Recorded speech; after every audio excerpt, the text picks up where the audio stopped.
Le vice-président exécutif européen chargé de la prospérité et de la stratégie industrielle, Stéphane Séjourné, est en visite cette semaine au Canada. On le reçoit à notre studio d'Ottawa justement pour discuter des liens économiques et industriels entre l'Union européenne et le Canada. Bonjour, M. Séjourné.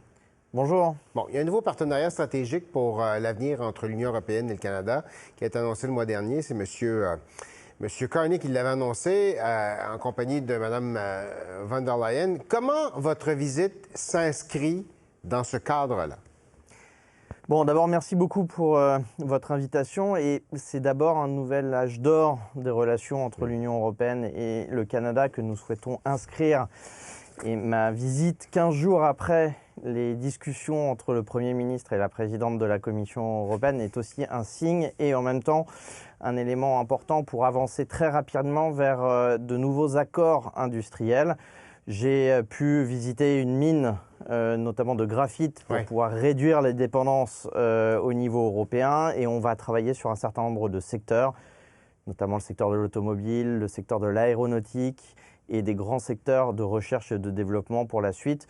Le marché européen, c'est 450 millions de consommateurs. C'est ce que je disais à votre ministre à l'instant. Plus grand que le marché américain et donc nous avons beaucoup de choses à faire ensemble. Nous partageons de nombreuses valeurs. Okay. Que représente le marché canadien pour vous?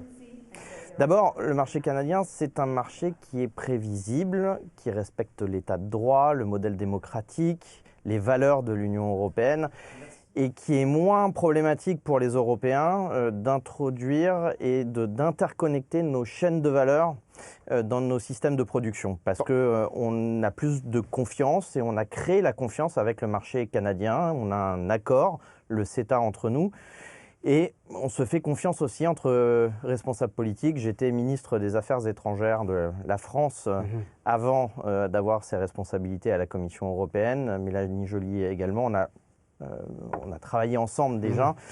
Et donc, nous avons besoin de renforcer ces accords et notamment cet intérêt commun doit se traduire maintenant vers des choses très opérationnelles dans un contexte géopolitique que vous l'avez aussi senti ici au Canada qui est très tendu. Ouais. Sans l'arrivée de M. Trump à la Maison-Blanche, est-ce qu'on en serait là aujourd'hui?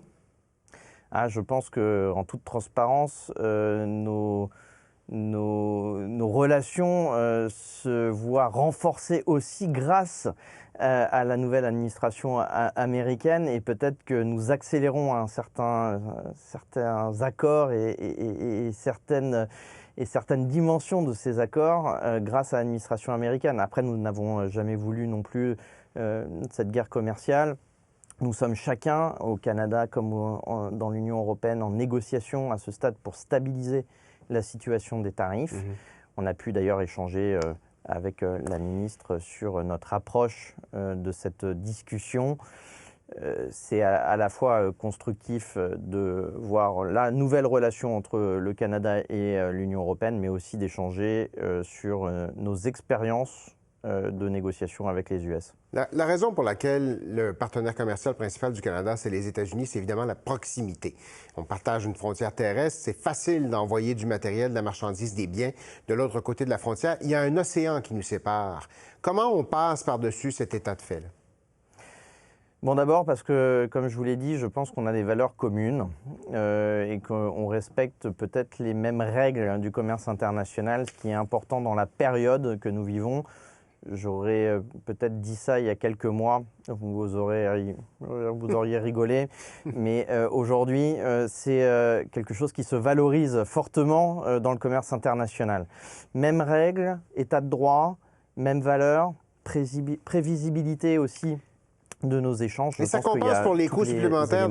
Ça compense pour ce que ça coûte de plus à acheminer le matériel et la marchandise d'une région à l'autre?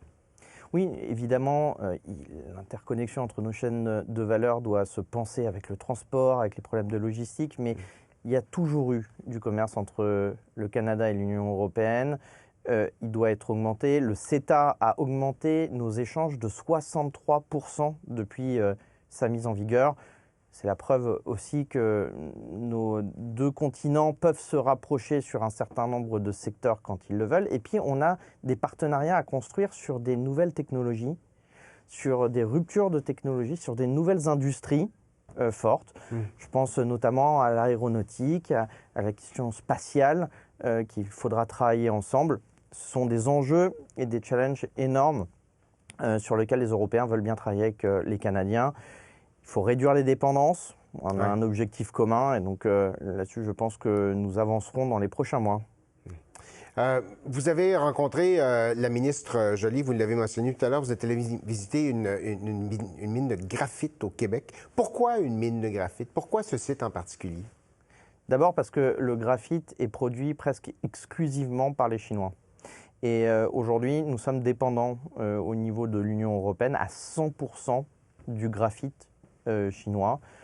Et encore une fois, pour toutes les raisons que j'ai évoquées tout à l'heure, de prévisibilité, de sécurité de nos chaînes de valeur, il nous faut trouver des nouveaux débouchés sur des matières premières critiques qui sont utilisées, y compris dans la défense, dans les batteries, puisque nous avons une ambition dans l'industrie de la batterie en Europe avec le développement des voitures électriques. Et nous avons besoin de nouvelles chaînes de valeur. Dans cette nouvelle chaîne de valeur, il y a le graphite et c'est important d'avoir cette relation avec le Canada. Une production d'à peu près 10 à 15 000 tonnes de graphite au Canada. C'est la seule production d'Amérique du Nord et c'est notre capacité à diversifier qui est en jeu pour l'Union européenne. C'est pour ça que cette usine sera importante et la Commission européenne est venue labelliser cette usine pour l'intégrer dans nos chaînes de valeur au niveau européen. C'est du business, c'est du commerce pour le Canada et c'est également une vraie plus-value dans la réduction de nos dépendances par rapport à la Chine au niveau de l'Union européenne. C'est ce qu'on appelle win-win. Stéphane Séjourné, vous êtes vice-président exécutif européen chargé de la prospérité et de la stratégie industrielle. Merci beaucoup d'avoir pris ce temps avec nous aujourd'hui. Merci à vous. À très vite.